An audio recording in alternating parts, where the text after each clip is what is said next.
Whitney Houston.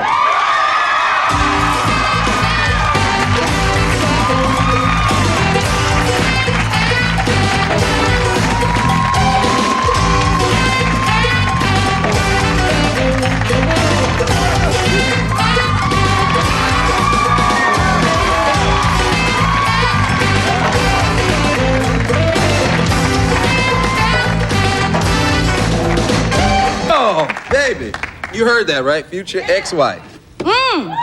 The future ex-wife. There you go. Is that me? Yes, that's right. That's you. Okay. Now, I have to say this up front.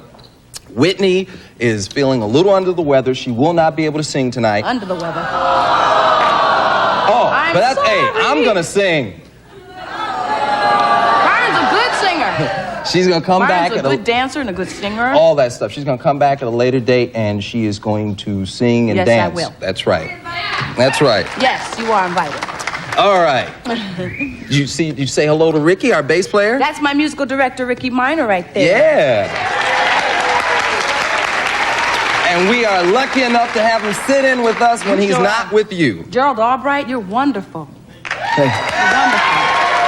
I taught all those guys how to play the bass and saxophone, all that I know stuff. Ricky told me you taught him when he was a little boy. That's right, that's right. Now, you and I go a long way back. Yes, we do. I opened for you your first performance here in Los Angeles at the Roxy Hotel. That's right. And I got paid $50. That's right. Well, I never did get paid. You did get paid.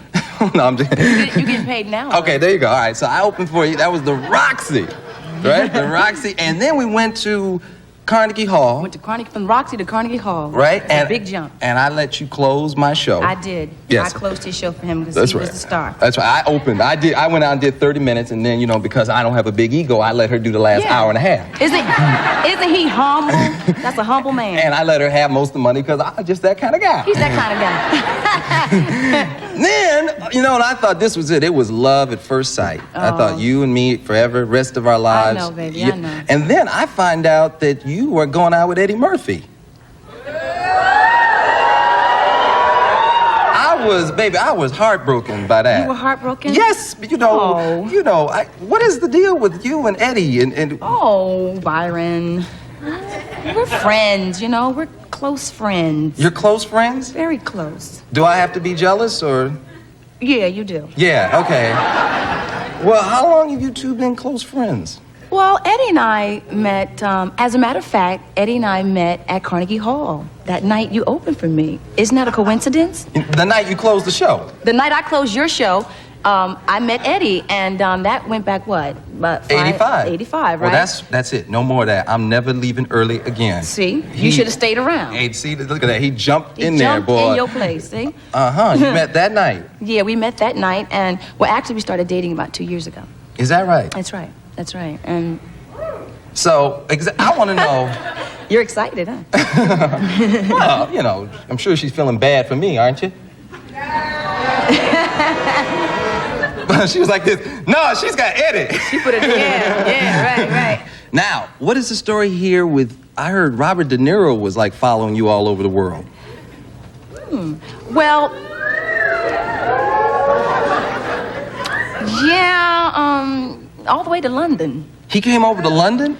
Well, I think he was there already, and he sent me flowers and everything, and he'd been on my case. He'd been sweating me for a little while. And let me break that down. He was chasing this woman. He was like, is Whitney here? Okay. How long ago she leave? I gotta go. It's so funny because he called me the night at Carnegie Hall. He did? He called backstage and wanted to talk to me that night. So you had me, Eddie Murphy, and Robert De Niro looking for you at Carnegie Hall. I'm just so popular, I can't stand it. Yeah, he called me that night. He was a little bit shy, so he didn't want to come to the show because, you know, he shies away from the public eye. But since then, he had been, you know, sent me some flowers and stuff, and, you know, he wanted to get to know me better. Mm-hmm. So, yeah, right. But he's going with Tukey Smith, you see. Didn't he marry her? Did he? I'm not sure. I don't know. Well, I read the Enquirer, so don't go by me. Okay. I do. I subscribe. No, I'm sorry. Yeah, and you know, then after that, well, see, actually what it is that Robert wants to do a movie with me. Robert De Niro? Yes. Okay. Bob. I'm sorry. Bobby. Bob. Okay, Bob. he wants to do a movie. Bob with wants him. to do a movie, and Then you'll be stuck with him for 3 months. He's smart. No. Right. But it's a really good script, and I'm looking at it, and I think he's a wonderful actor. Okay. You know, one of the best. So, Okay. You know. All right, well, we're going to take a break. When we come back, we're going to talk about this sketch that In Living Color did, you know, where they said you couldn't dance. Right, the Rhythmless Nation. So don't go away. We'll be right back. We're going to talk about that.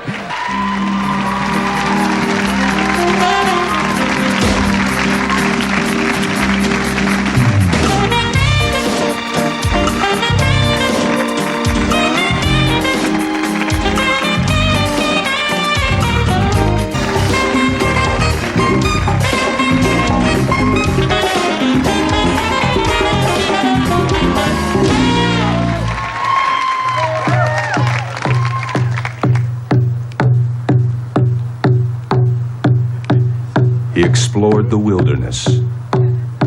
He became one with nature. He befriended the Indians. He smoked a peace pipe. One too many times. Hit me with a beat. Coming soon to a theater near you. Break dances with wolves.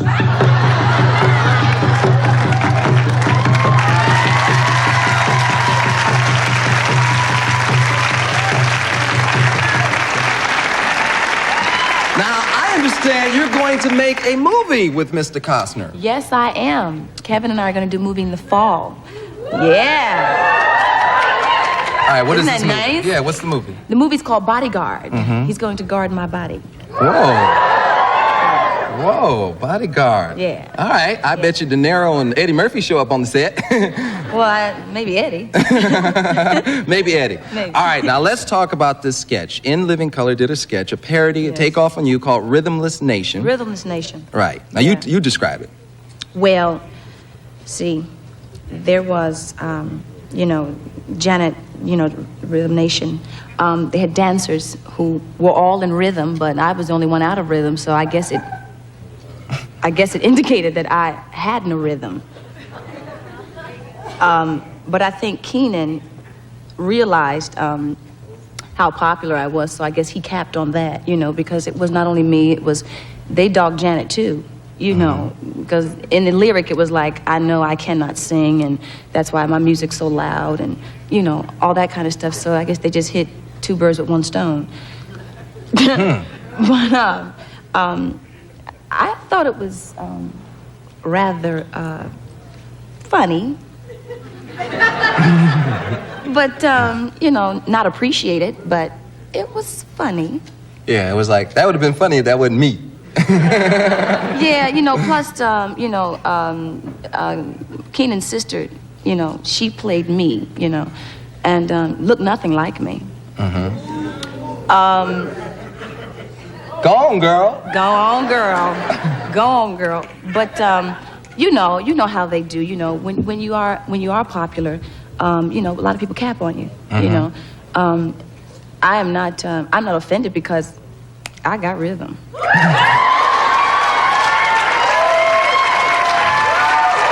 You know, Go on, girl. go on, girl. Go on, girl.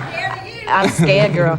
I was raised in a gospel environment in church, so I mean, if you come from church, you've got to have rhythm. You know, got to have rhythm. You know, I thought they did Janet injustice too. You know, yeah, I love Janet. I think she's great, and you know, people sometimes take things a bit too far. Yeah. You know. Now, have you seen or spoken to Keenan since then? I sent Keenan a telegram, and I said to him, congratulations, Keenan, on your Emmy. I'd like to think that I had something to do with helping you get it. So, you know, but Keenan and I are friends, you know. I'm not upset by it, you know. It was funny for the time, and it's gone, so. Okay. All right, what do you think about when people compare Mariah Carey to you? How do you feel about that? Let me think. I think that Mariah has a great voice. I think she's a good singer. Yes. Absolutely. I think that Mariah is Mariah, and that's what she should be known for her work, and not for being compared or sounding like me. You know, I don't really hear it. You know, there are a few inflections. You know, inflections mean, you know, oh yeah, you know, that's in, you know, that's runs and inflection. So she does a little bit of that. I think she and I probably have the same tones, you know, in some areas, but I don't think that she sounds like me, nor do I sound like her. Okay. Yeah. All right. Now, I see here you have a children's foundation. Tell me about that. I have a children's foundation. My foundation aids children in any way that we can, whether it be, you know, illiteracy, whether it be abused children, children who need some place to go to be creative, to express themselves, you know. It's just getting started now, so, you know, that's something that I personally take pride in because I love children, and I think that what our young people really need is somebody who pays attention to them and who cares and lets them know that they care, you know, so that's what it's all about. All right. You know? Yeah. So now you're getting ready to go on tour in Europe, and you're going to come back and you're going to be on tour here in the States. Yes, I am. Yeah, right. I'm starting a tour in Europe for 3 months, and then I'm going to take a month off and then start in the States. All right. Well, listen, I want to thank you for coming by. You were so wonderful. Thank you. And when you get sick of Eddie, call me. All right? And when you need an opening act, call me. You got it. All right. Whitney Houston. We'll be right back. Don't go away. We're back with Brooke Shields.